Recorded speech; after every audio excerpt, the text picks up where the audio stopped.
Students, I am Mr. Gopal Patil from Sri Vashish Vidyalaya. Once again, welcome you all. Today, I will teach you the lesson from Moments of 9th class. The first lesson, The Lost Child, written by Mulkraj Anand. Before starting this chapter, I would like to introduce the writer. Actually, writer Mulkraj Anand is an Indian prolific writer. He had depicted the life of poor people of India, and for his notable work, he had been awarded with the Sahitya Academy Award and Padma Bhushan Award.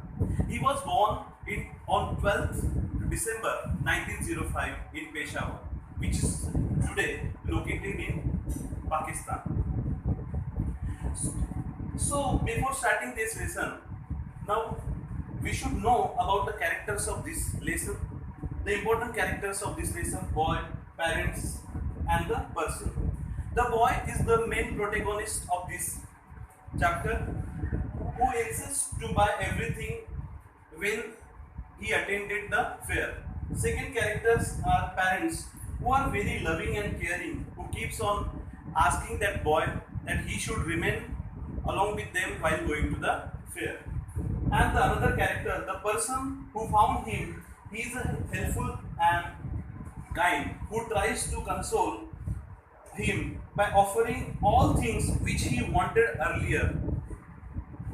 So these were the characters of this play. Now the main theme of this play is about the caring, the bond of love between the parents and the child, and the acceptance, separation, and the materialistic things. These are the main themes of this play. But the main theme of this play is the bond of love between the child and the parents. And we can learn from this lesson that the children always love their parents unconditionally without expecting from them their love. Because as the story proceeds, we came to know that the parents, along with their children, they wanted to attend the fair, and they came across a very beautiful scenery, very beautiful landscapes, butterflies, dragonflies, and insect.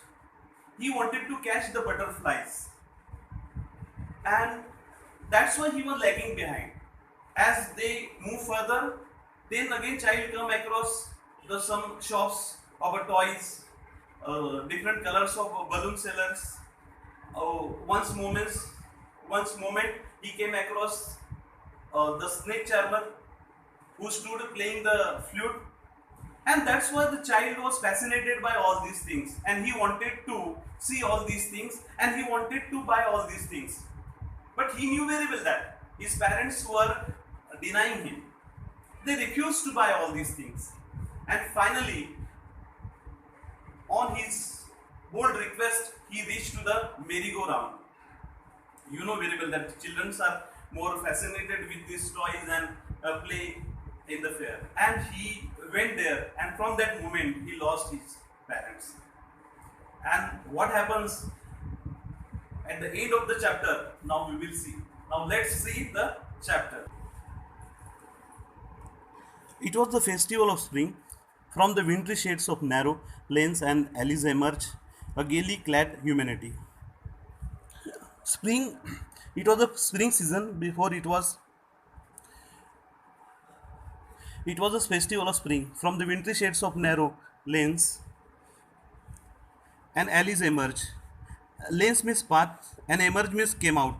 And gaily clad, gaily means very happy, and clad means dresses. The humanity means human beings came in a well dressed. Some walked, some rode on horses, others sat, being carried in bamboo and bullock carts. Actually, these were the means of transport in those days. Some came on the road on horses, others sat on, being carried in bamboo and bullock carts. One little boy ran between his father's legs, brimming over with the life and laughter. Brimming means full of joy. Actually, when he came to know that they wanted to go to the fair, and that's why he was very happy, and he was very excited to go to the fair. Come, child, come, called his parents as he lagged behind. fascinated by the toys in the shops that line the way. And this is the beautiful description of the fair. And all the shops were in a one line, different types of shops they were selling. He hurried towards his parents, his feet obedient to their call, his eyes still lingering on the receding toys. Actually, receding toys means the toys which were going back while going ahead. He was walking along with his parents ahead, and the shops were there on the way, and they were moving back as they were passing ahead. As he came to where they had stopped to wait for him, he could not suppress the desire of his heart, even though he well knew the old cold stare of the refusal in their eyes. It means that the boy was very aware about his father's nature, because every time he wanted to buy different toys, but they refuse. His father refused all these things. I want that toy, he pleaded. Pleaded means requested. His father looked at him red-eyed. In his familiar tyrant's way, his mother, melted by the free spirit of the day, was tender and giving him her finger to hold, and said, "Look, child, what is before you?" His father was in a tyrant mood, means what? He was a little bit showing the anger. Means when the parents were not ready to buy things at that time, what they show the refusal through their gestures or through expression. In this way, he showed little bit anger. But mother was melted, means she became very soft by the very tender atmosphere was there, as the wind was very nice, and she was also distracting her child's attention from the other toys, and that's why she was saying, "Look, child, what is before you?" And it was a flowering mustard field, pale like a melting gold, as it swept across the miles and miles of even land. And it is a very beautiful description of the nature.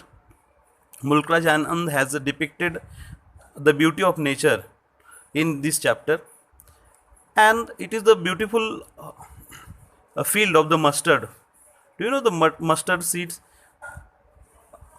It bears the flowers before getting the crop. A group of dragonflies were bustling about on their gaudy in search of the sweetness from the flowers. And a group of dragonflies were also bursting. Bursting means to move in an excited way. On their gaudy. Gaudy means here bright purple wings. And these dragonflies were having the bright purple wings. Intercepting. Intercepting means interfering the flight of the lone black bee or butterflies. And they were intercepting. Intercepting means here they were interrupting their way. The butterflies which were in search of the sweetness from the flowers, we can say nectars. They wanted to collect the nectars from the flowers, and that's why they were busy, and they were in search of the nectars, nectars from the flowers. And the child followed them in the air with his gaze, till one of them would steal its wings and rest, and he would try to catch it.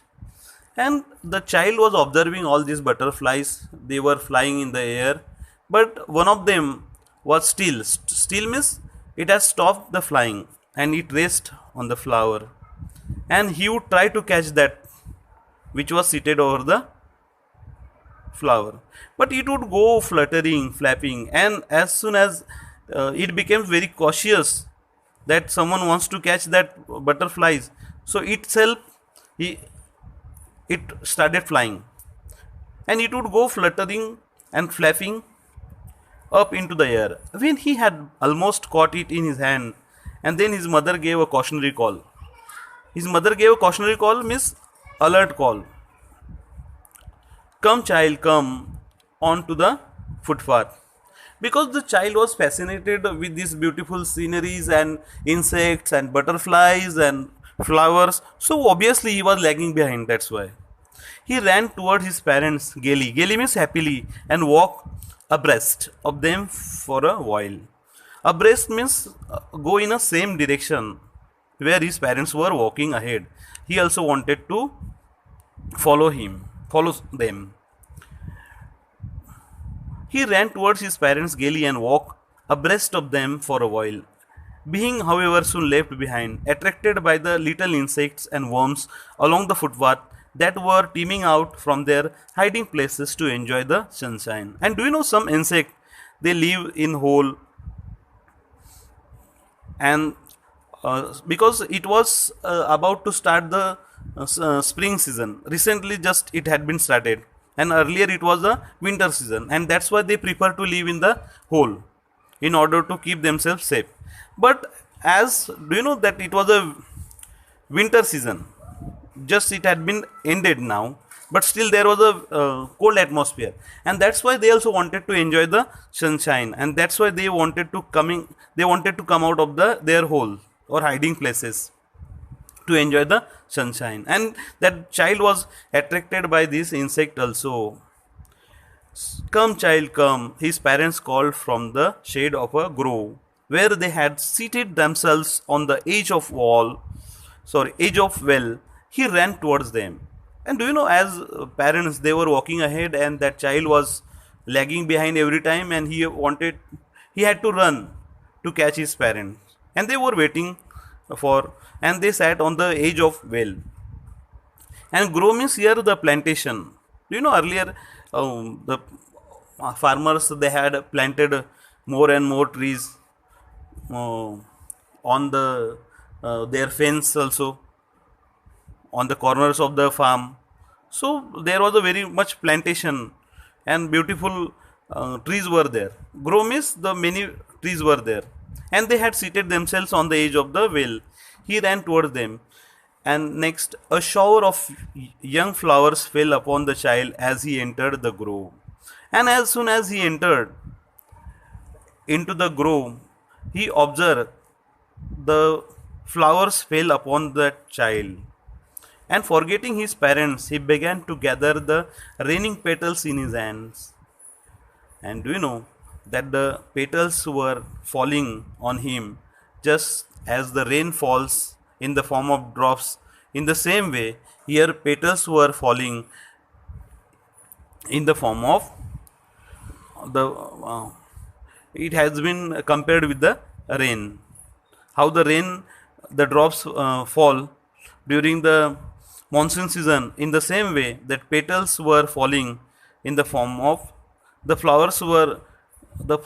petals of the flowers were falling in his hands, and he was catching them. But lo means here exclamatory sentence, and he was so surprised. He heard the cooing of doves. And do you know the sound of the cooing of the doves? He heard the beautiful sound of the cooing of the doves, bird means pigeon sound, and ran towards his parents shouting, "The dove, the dove!" The raining petals dropped from his forgotten hands, and he was so excited, he was so surprised, and he also wanted to show his parents out of excitement. See, the dove, the cooing, I heard now the sound of the cooing in this way. Come, child, come. They called to the child, who had now gone running in wild capers. Wild capers means uncontrolled running. Now that the child had lost himself, and he was jumping, he was running around the banyan tree. And gathering him up, they took the narrow, winding footpath which led to the fair through the mustard field. And the path was very beautiful, which was surrounded by the mustard fields. Do you know the mustard fields? Yellowish color flowers they bear, and very beautiful it looks before getting the harvest. And this was a very beautiful description made by the Mulk Raj Anand. And that's why the child was very fascinated by the beauty of nature. And ancient time, do you know that from one village to the another village, they had to go through the path which was moving from the hilly areas or from some fields. That's why.